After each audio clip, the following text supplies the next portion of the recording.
Ang isa ko rin sanang gustong ipaunawa sa mga viewers, itong punto na kung bakit ba nire-require ang mga kandidato na mag-declare ng kanilang mga campaign contributions and expenditure doon sa SOSE by law. 'Di ba? Kasi kailangan natin malaman kung saan magaling yung mga contributions na yan, kung kaninong Herodes ba yan, para makita natin kung hawak ba sa liig yan, meron bang matinding conflict of interest. Now, given that particular principle, that particular objective by the law, how would that be affected with a ruling like this? Kung sinasabi, aminado din Comelec sinabi nila, oo, tumanggap yan before he was considered a candidate at siya mismo, inamin niya na ginamit niya yan para doon sa kanyang kampanya. So ang sa akin, ano pa nangyari doon sa objective ng batas? Hindi ba para nabalahura iyon kung makakalusot yung ganitong pagkakataon involving Marcoleta? What do you think, attorney? Oo. Yeah, alam mo, sa akin nga di ba? Every single time that we are taking a look at the purpose of the law, ang laging titingnan sa statutory construction, tinatawag natin ratio legis, no? You say, what is the rationale? And of course, as an implementing agency and as the chief enforcer of election laws, ang kailangan mo tingnan dyan is ano yung rationale, ano yung spirit of the law. Ratio legis nga, yun yung unang-una. Give effect to the rationale of the law, the intent of the law, the purpose of the law. Alam naman nila kung ano yung intent and purpose of the law. In fact, nanggaling na kay Chairman Garcia, parang humina kami dito. Parang, siyempre sasabihin na lang nila lahat ng donation beforehand. Di ba? Mali eh. So, tama ka dyan, no, Christian, na parang wala nang kwenta, hindi na parang inoperative, ineffectual na yung ginawa nilang batas na ito. Wala silbi. Lahat ng ganito gagawin lahat ng mga donations papalabasin doon sa before 1 month before the election period, hindi pa sila campaign or hindi pa sila considered candidates as officially. Candidates. Tapos lahat doon na lang ilalagay. 500 million, 1 billion. Tapos hindi na nila kailangan i-declare. Ganun ba yun? Di ba? Ganun kasi pinapalabas sila. Pero in this particular instance, may mga pinangalanan siya. Si Michael Tan, Joseph Espiritu, Aristotle Baluyot. Di ba? Yan yung mga nakita ko doon sa mga pahayagan pa ngayon na kailangan ko i-verify pa doon sa kanyang doon sa kanyang affidavit. No? Pero alam mo, Christian, nakakatakot din kasi apart from the fact na harap sila ng katakot-takot na kaso, kailangan i-lifestyle check rin itong mga ito. Saan nila nakuha yung pera? Di ba? Imbestigahan. May pera ba talaga ganito kalalaking pera ito? At bakit sila nagdo-donate ng ganito kalalaking pera? No? Kasi even yung mga kilala nating mga multi-millionaires, hindi naman ganito yung mga nilalagay doon sa mga statement of donations nila. Pero itong mga ito, nag-donate sila ng ganito kalalaking pera. So, I think they should still be checked. They should also be checked. No?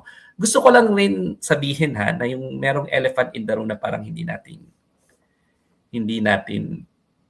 binabanggit. Pero, as part of protected speech, I think we also have to really take a look at the political setting of this. No?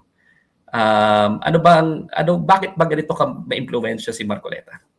Doon lang. Bakit siguro tanongin natin yun, di ba? Tanongin natin mabuti yun.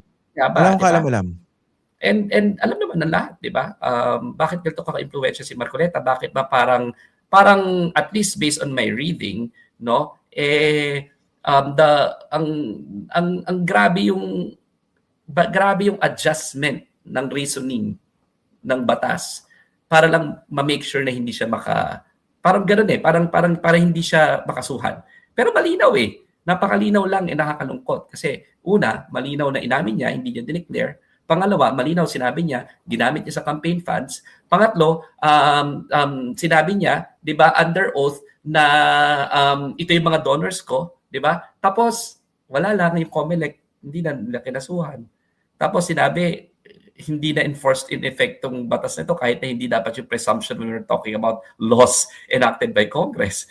'Di ba? Grabe lang yung accommodation or yung at least yung bang kung iba to, I don't know if it's still gonna be the same application. So we have to also understand the political context of this, no? And we have to ask, ganito ba yung gusto nating klaseng institutions, no, na para bang hindi balanse at hindi patas yung pagre-resolve. Yun lang yung at least na sense ko, no. Pero of course there are still remedies and it is unfortunate, but again there are still remedies and we have to give COMELEC the chance to, I feel like, rectify its mistake and nananawagan tayo sa lahat ng publiko na bantayan itong kaso na ito. Okay. Pero kay mga other forums that you would like to pinuntahan nyo na basically, no? Pero I'd like to ask about the impact of this COMELEC decision kung hindi man ito mababaliktad, no? Kasi kunwari, gusto niya panagutin doon sa ombudsman. Meron bang impact yan kung ito na nga yung findings ng COMELEC na wala naman siyang nilabag? Hindi, kasi ang kaso niya sa ombudsman, perjury. So, hiwalay. Di ba? Oo, di ba? Iwalay yun. Ang kaso niya sa ombudsman na doon sa supplemental is graft. Di ba? And a violation of Anti-Graft and Corrupt Practices Act kasi tumanggap siya ng pera. Hiwalay yun eh. Ang sinasabi ng COMELEC, hindi to election offense. No? At baka hindi cause for disqualification or the criminal case when it comes to violation of the election code. Hindi kami agree doon, which is why we will still seek remedy and insist na we should be party to this because we also filed a case. So hindi namin alam as of the moment ano ba nangyari doon sa aming kaso. No? So yan pa, i-assert pa namin yung remedyo na yan. Pero magkalayo at magkaiba. No?